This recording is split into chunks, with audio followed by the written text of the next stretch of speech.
O mito 5, eu acredito que seja o mais falado, que é: essas medicações psiquiátricas todas causam dependência, a gente fica tudo viciado. Já ouviu essa? Eu ouço direto.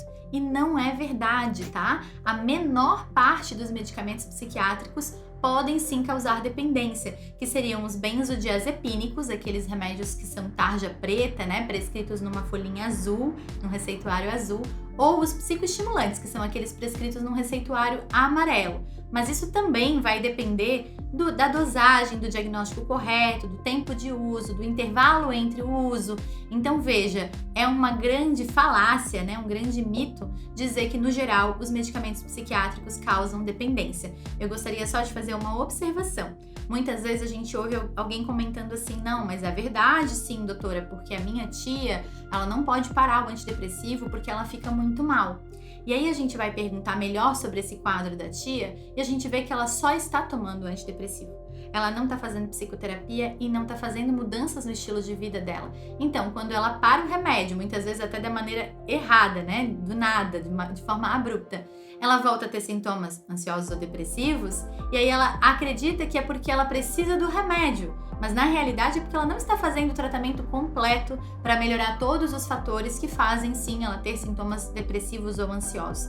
Então isso é uma outra questão sobre a adesão do tratamento, e se você nunca ouviu falar sobre má adesão ao tratamento psiquiátrico, eu fiz um vídeo aqui em que eu cito esse como um dos motivos pela falha, né? Um dos motivos que provocam falha no tratamento psiquiátrico.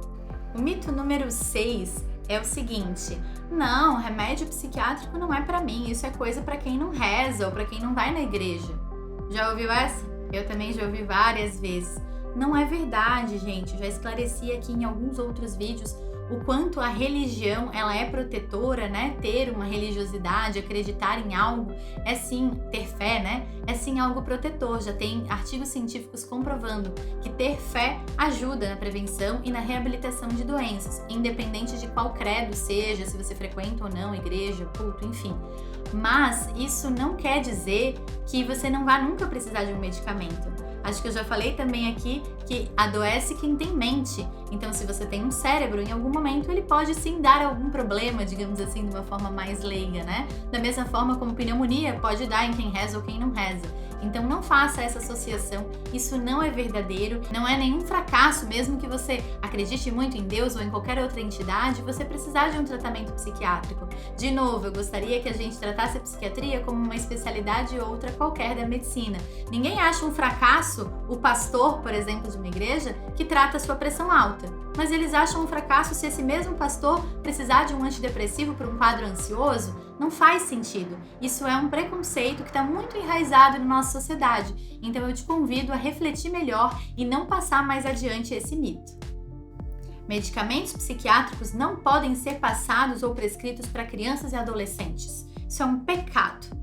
Já ouvi várias vezes essa também, e também é uma falácia, é um mito, não é verdade. É claro, gente, que, vamos pensar com bom senso. Para o médico psiquiatra, também é delicado, também é um risco prescrever um medicamento controlado para uma criança ou um adolescente. Se ele pudesse evitar, ele também o faria. Mas algumas situações são muito delicadas e é imperativo que a gente entre logo com o medicamento. Eu já comentei com vocês que quanto antes, quanto mais precoce o tratamento de algumas doenças, menos neuroprogressão, menos perda de neurônio, menos sequela, menos dificuldades essa criança vai ter.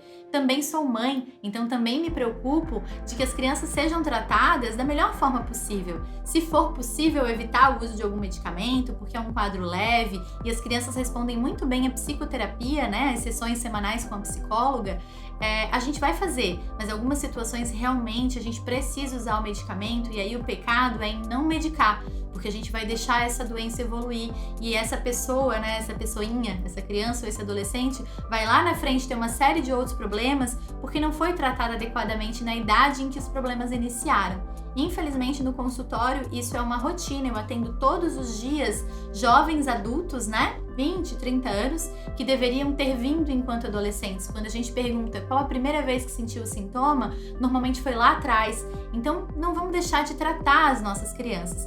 Claro que Crianças com menos de 5 anos, é muito raro que a gente inicie com medicamentos controlados. A gente tenta, de fato, mudanças comportamentais e outras estratégias.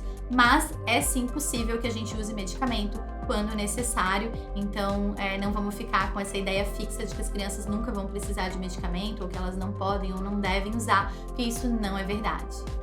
O último mito, o mito número 8, é o seguinte: eu ouço muito no consultório direto pacientes falando assim: ai, doutora, eu demorei muito para vir, porque eu sei que se eu vier e os medicamentos psiquiátricos, eles são fortes e aí eu vou ter que usar o resto da minha vida, né? Não.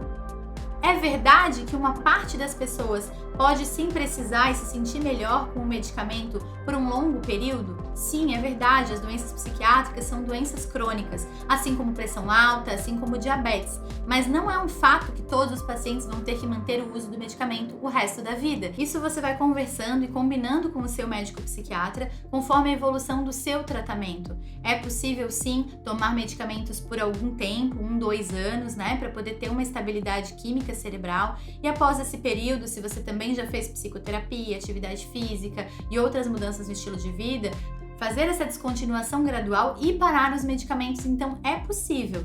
Isso quer dizer que você nunca mais vai precisar de remédio? Não, né? Os quadros são crônicos e recorrentes. A recorrência em algumas síndromes, como por exemplo nos sintomas ansiosos, chega a 50%, 60%. Então é bem provável que um paciente ansioso muito jovem tenha pelo menos mais 1, 2, 4 episódios ao longo da vida. Mas isso não quer dizer que ele vai ter que usar de forma contínua um antidepressivo para tratar, por exemplo.